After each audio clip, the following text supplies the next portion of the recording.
বিশ্বকাপ বাছাই পর্বের ম্যাচে আগামীকাল উরুগুয়ের বিপক্ষে মাঠে নামছে বর্তমান বিশ্ব চ্যাম্পিয়ন আর্জেন্টিনা।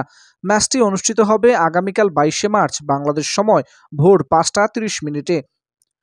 এখনো পর্যন্ত আর্জেন্টিনা উরুগুয়ে মুখোমুখি হয়েছে 193টি ম্যাচে, যেখানে আর্জেন্টিনার 90 জয়ের বিপরীতে উরুগুয়ের জয় 58টি ম্যাচ আর বাকি 45টি ম্যাচ হয়েছে ড্র।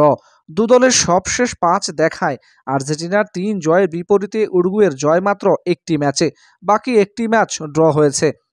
সাম্প্রতিক সময়ে দু দলের পারফরম্যান্সেও ব্যবধান অনেক। সবশেষ 5 ম্যাচে আর্জেন্টিনার 2 জয় 2 ড্র এবং একটি ম্যাচে হার, অপরদিকে উরুগুয়ের 1 জয় 1 হার এবং 3টি ম্যাচে ড্র। ইনজুরির কারণে এই ম্যাচে থাকছেন না Lionel Messi, Gonzalo Montiel, Giovani Lo Celso, Paulo Dybala এবং লাউতারো মার্টিনেজের মতো অভিজ্ঞ ফুটবলাররা। মেসির অনুপস্থিতিতে এই ম্যাচে আর্জেন্টিনার আইকনিক 10 নম্বর জার্সি পরে মাঠে নামবেন অ্যাথলেটিকো মাদ্রিদের ফরোয়ার্ড অ্যাঞ্জেলো কোরেরা। এদিকে ইনজুরির কারণে উরুগুয়ের শেষ 6টি বাছাই পর্বের ম্যাচ মিস করেছেন আরাউজো। এই ম্যাচ দিয়ে প্রথম আন্তর্জাতিক ম্যাচে অভিষেক হতে পারে এই ফুটবলারের।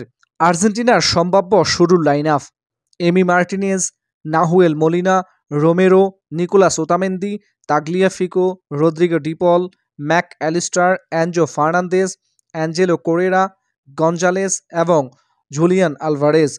অপরদিকে উরুগুয়ের সম্ভাব্য শুরুর লাইন আপ: গোলরক্ষক Sergio Rochet, Nahitan Nandez, Federico Valverde, Marcelo Saracchi, Gimenez, Darwin Nunez, Ronald Araujo, Rodrigo Bentancur, Facundo Pellistri, Rodrigo Aguirre, Maximiliano Araujo. 2026 বিশ্বকাপের বাছাই পর্বে লাতিন আমেরিকা অঞ্চলে সবার ওপরে অবস্থান করছে আলবিসেলেস্তারা। প্রথম 12 ম্যাচে 8টিতে জিতে সর্বোচ্চ 25 পয়েন্ট নিয়ে কনমেবল অঞ্চলে সবার উপরে লিওনেল মেসির আর্জেন্টিনা। অপরদিকে আর্জেন্টিনার প্রতিপক্ষ উরুগুয়ে 12 ম্যাচ খেলে সমান 5টি করে জয় আর ড্রয়ের সৌজন্যে 20 পয়েন্ট নিয়ে টেবিলের 2 নম্বরে অবস্থান করছে।